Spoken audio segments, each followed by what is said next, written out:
times change, and people change with them. The people of a given country might think one way, worship their ancestral gods for decades, for centuries, and then, in the span of a single generation, everything changes. People start to see the world in a new way. This is the story of the earliest Christians in Armenia, the first generation of believers who started a new movement and eventually reshaped a kingdom.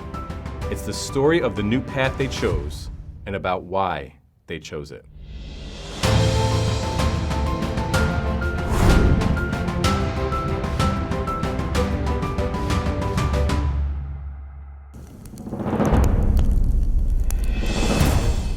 Before the arrival of the apostles, Armenia was a pagan kingdom. Its gods were impersonal, heedless of human concerns, forces of nature like the storm or the sun, invisible spirits that lived in trees and water. People lived in fear of such gods, bargaining to appease their anger. Most of all, the pagan gods and temples were wholly controlled by the royal house and rulers. They spoke for the gods, acted with their authority. Whatever the king did, that was your religion.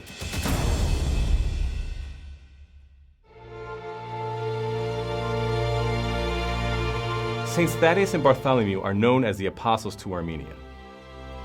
Thaddeus was the first to arrive in the kingdom. He gathered local people around him. He told them personal stories of his time with Jesus, of the man he had known, and the miracles he had seen. The first Armenian followers of Christ were listening to stories that had happened just a few years earlier. The stories from this time have a legendary, mystical quality to them, but they give us an impression of what these early Christians must have been like.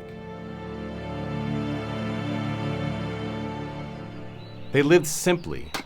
They were open to all people, finding converts among high society and common folk alike, among servants as well as their masters. They met in secret, apart from their everyday lives. They worshiped a God who did not terrorize his people, but who in fact sacrificed himself to save the world. To them, the natural world was not a place of hostile spirits, but the creation of a loving, generous God. In a land where human life was cheap, where the poor could be struck down without care or consequence, the Christian converts in Armenia were learning that all life was precious, even down to the least of God's creatures. There's a story where one of the earliest Armenian saints, named Chrysos or Voski, witnessed Thaddeus restore a deer to life and set it free. That's what it was like among Armenia's first Christians. And for this, they were persecuted in their own land, derided in the courts of power. But one impressionable member of the royal court was intrigued by what she heard about Jesus, the Princess Santukhd.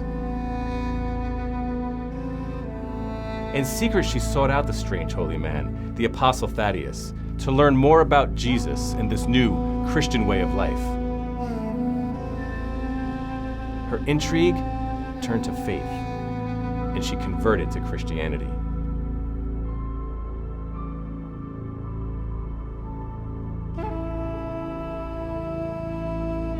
Her father, King Santukhd, did not take it well. He forbade his daughter from ever seeing Christ's apostle again. At first, he had his pagan priest lecture Santukhd. When that didn't work, the king locked his daughter in a dungeon like a criminal.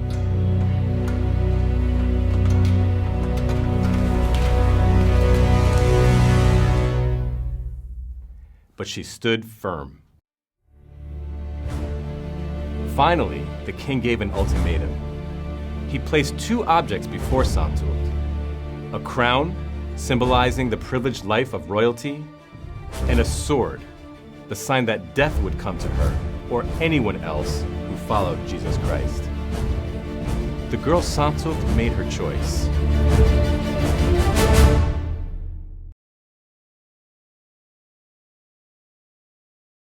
And the king did something that even after all these centuries is still shocking to think about.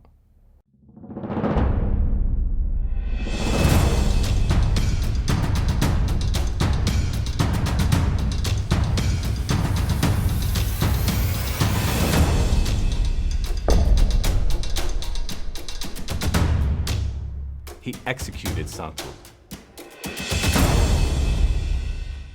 It was not the king's hand on the sword that ran through her fragile body, but it might as well have been. It was his order, his decision, his duty to the pagan gods. The execution was done in public.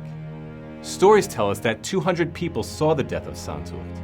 You have to wonder how those people felt as they witnessed this bloody spectacle. Did they see a king executing an enemy of the state? Or did they see a father killing his own daughter? And if a king was so heartless that he could kill his own child, then who was safe? Who wouldn't he kill? What is certain is that this death was remembered. The girl Santukhd would be known down to this very day as the first Armenian soul to die for Christ.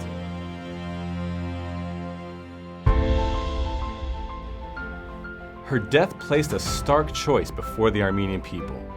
A choice between pagan gods who demanded death for disobedience, or a God of mercy who sacrificed himself to save us from our disobedience. Times change, and people change too, but the wheels of change grind slowly. It would take another 200 years for the Christian awakening to work its way through the fabric of Armenian society and conquer the hearts of its ruling class. But the revolution began in that first generation with the martyrdom of a girl, and the way her needless death changed the hearts of the people who witnessed it.